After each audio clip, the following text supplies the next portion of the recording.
Hey, it's Andrew here at BTO Range of Conroe, Texas. Today on the bench, we have a neat lever action rifle. I was going to say little, but it's not. It's a Marlin model 444, chambered for a 444 Marlin. So this particularly is a 444S, like in Sierra, which stood for Sporter. And we'll talk about the difference here in just a second. But in the mid-1960s, really the only 30-30s left out there. Marlin had the 336 out in 30-30 and 35 Remington, and Winchester had the 94 in 30-30.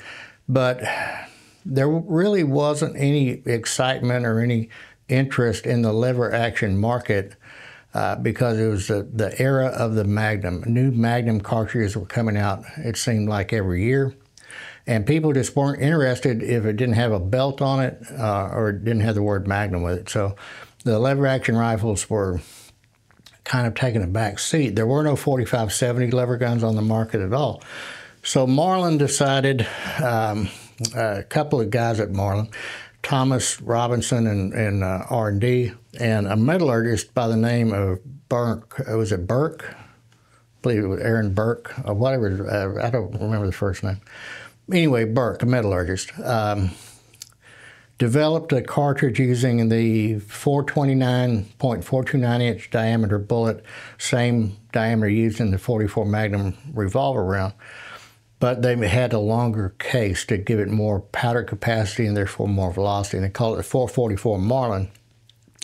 So they developed a prototype rifle, prototype cartridges, and pitched it to Remington. And the Remington guys kind of got on board with it, a man by the name of Earl Larson at Remington. They took unfinished 30-06 cases, did not neck them, or they made them compatible with 429. They were able to turn a rim on them so they'd work in this action, and develop that 444 Marlin cartridge. And in fact, the early experimental cartridges from the Remington factory have the 30-06 head stamp on them, and obviously when they went into production, that changed to R-P and 444 Marlin. But still, it started out with a 429 caliber, 240 grain bullet, the same bullet they were using in the revolver. So when it first came out in '65, the gun had a 24-inch barrel. It had the shorter magazine. You give it 4 in the magazine and 1 in the chamber for a total of 5. And the stock was different. It had a Monte Carlo stock, the pad, and a pistol grip, and it had 2 barrel bands. So it was a 2 barrel banded rifle, and we've got a still picture we'll put up there of the original Marlin 444. And that rocked on for a little bit until 1971.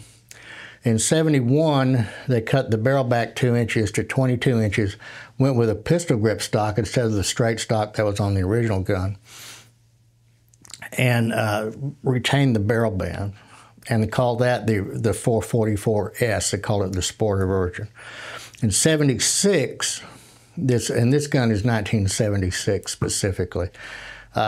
They did away with the barrel bands and went to the tenon style 4-end retainer.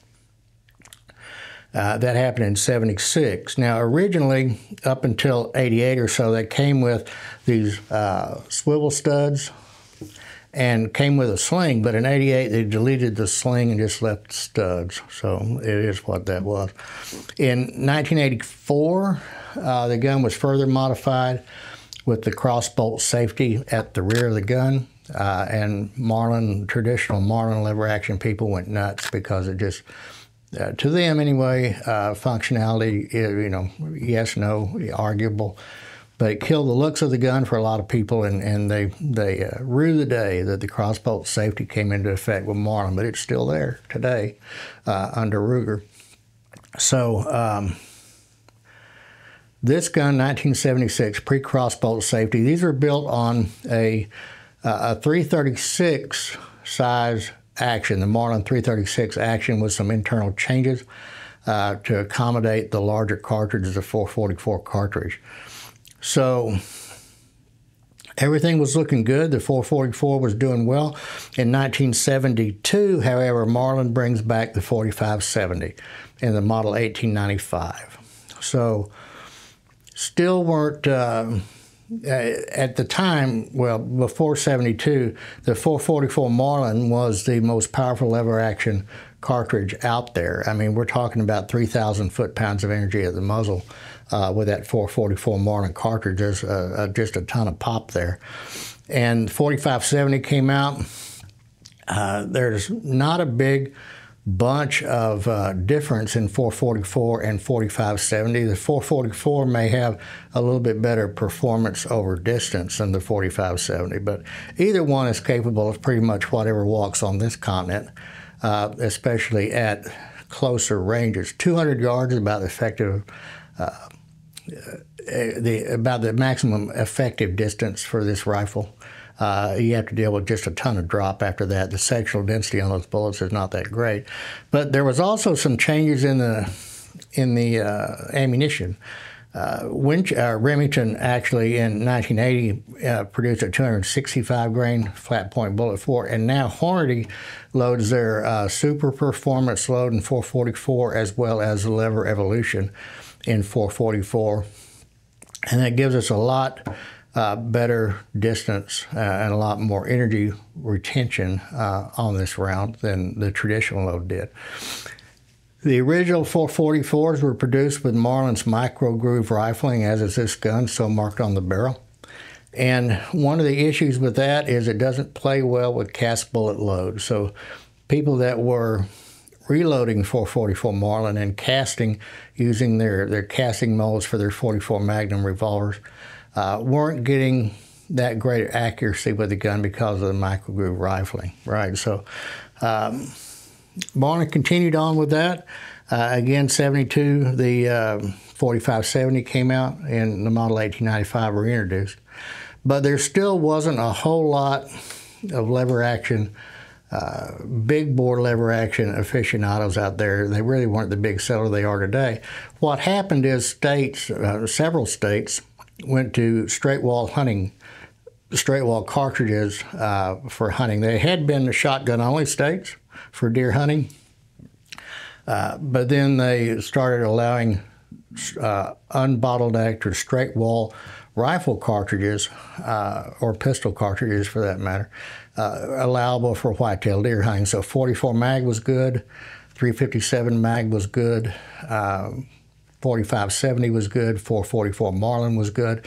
Eventually 450 Bushmaster, which is one of the more popular cartridges for that particular exercise. 4570, 450 Bushmaster, simply because of availability, are probably the two most common today, although 350 Legend, 360 Buckhammer, those are all viable straight wall cartridges also. But the 444 is kind of kept chugging along.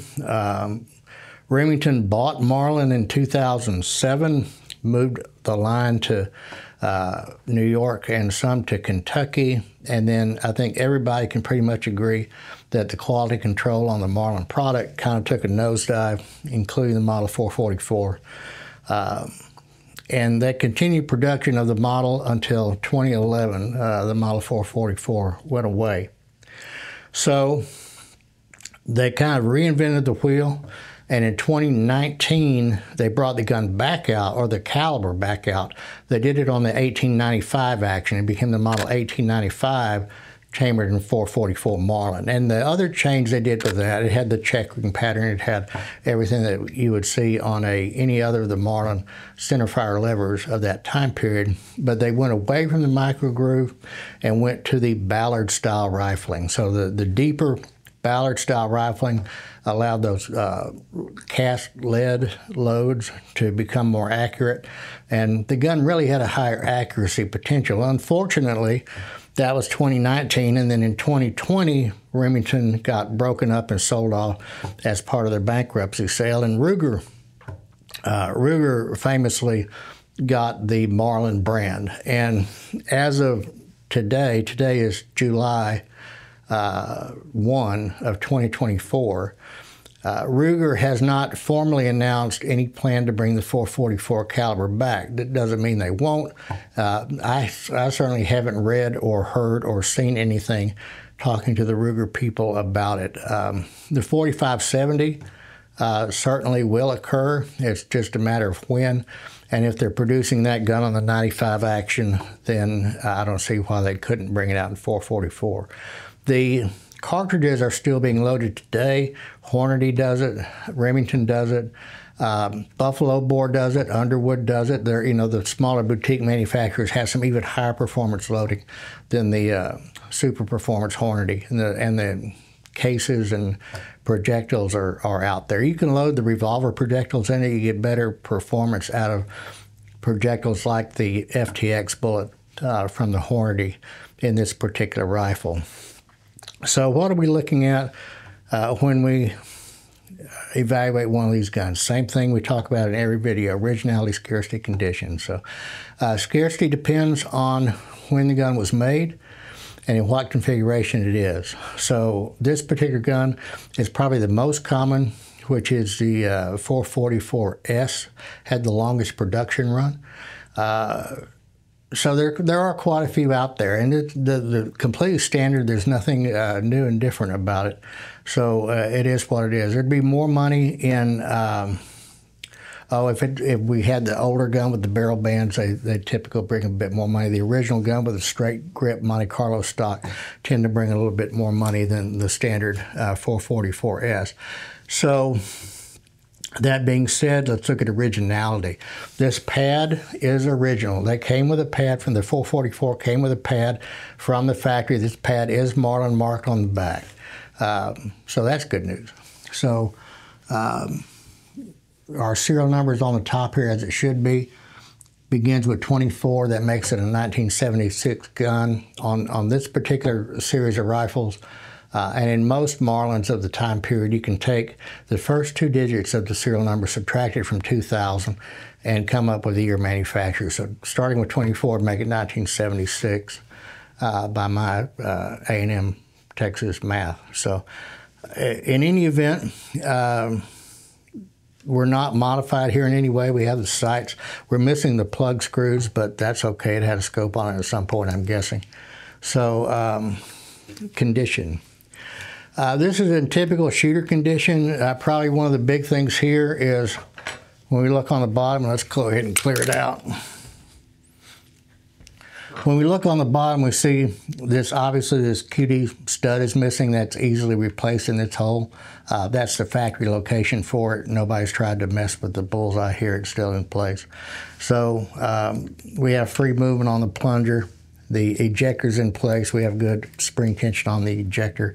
And we literally bought this gun, I'm thinking we bought it Saturday, 2 days ago. So we haven't had it on the bench, haven't taken it apart.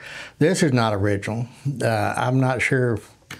I mean, I know what it's supposed to be, obviously, or I think I know what it's supposed to be. It's supposed to be where, for finger grooves, I guess, but I don't know what kind of fingers that'd be. But in any event, I'm not very happy with that, but it is what it is. These stocks are somewhat easy to get, but bear in mind that this gun has this factory pad on it. So if we were to get and no grip cap, right? No screw for a grip cap. So we would probably try to source a 444S stock for this gun if we were going to do that. But we did devalue the gun when we bought it because of this. So we're just probably going to sell it as is without trying to modify it at all. So all our screw heads are good. We always look on a Marlin, particularly on the screw heads, to make sure that Bubba hasn't tried to Stanley screwdriver his way into the gun. And the bore on this gun, we did take a look at it. It's dirty, it can be cleaned, but it's in great shape. So to me, this would not be a collectible Model 444S. It's a little too late. thought that was a crack. It is not. It is a little too late to be collectible. I prefer to have one of the original late 60s 444 for that. But it would make a good shooter for people that want to shoot a big bore lever action. And the ammunition is still available to do that. There is absolutely no reason why you couldn't put a little pick rail on there. 336 pick rail works. And either a dot or a LPVO would work, a little 1:8 or 1:6 variable scope, and hunt whatever you wanted to hunt. And anything within 200 yards or so, you should be able to put it on its back pretty quick. So it will flatten any hog that walks for sure. Any whitetail, black bear, I would feel absolutely fine hunting black bear with this gun.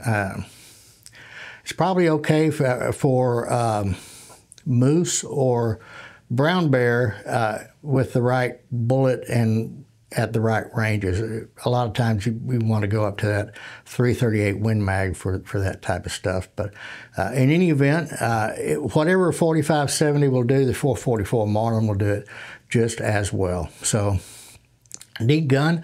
I know we did the 336 not long ago, but the 444 is a different animal. So as we get these older Marlins, different variations of the Marlins, we're going to continue to bring them to you. There's, aside from the Winchester 94, Savage 99, the Marlin is one of those absolutely 100% American lever action rifles. And I'm sure glad Ruger got them and are continuing them and not doing something weird with the brand name. So in any event, this is the Marlin 444S in 444 Marlin from 1976. Hit that like button, folks. Hit that subscribe button. Hit that notification bell if you want to know when we post videos. We try to post at least once a week, if not twice, on various subjects. Send us a comment. Let us know what you think about the rifle, what you think about what we're doing. And we'll see you on the next one.